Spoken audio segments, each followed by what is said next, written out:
మాట్లాడారనుకో, మీకు రానున్న రోజుల్లో సిరిసిల్లలో కూడా నువ్వు గెలవు.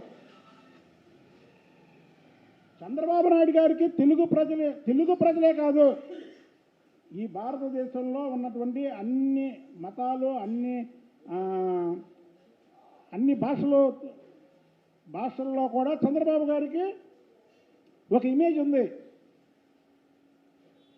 నువ్వు రేపు కానీ మాట్లాడేవానికి ఇంకొకసారి మాట్లాడితే నువ్వు సిరిసిల్లలో కూడా గెలవు.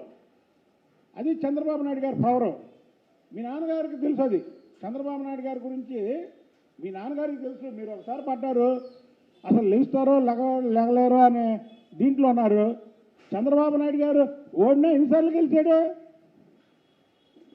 జగన్మోహన్ రెడ్డి వికృత చేష్టలతో చంద్రబాబు నాయుడు గారిని ఎన్నో ఇబ్బందులు పెట్టి లేనిపోని కేసులో లోపలికి వెళ్తే ఏమైంది చెప్పండి?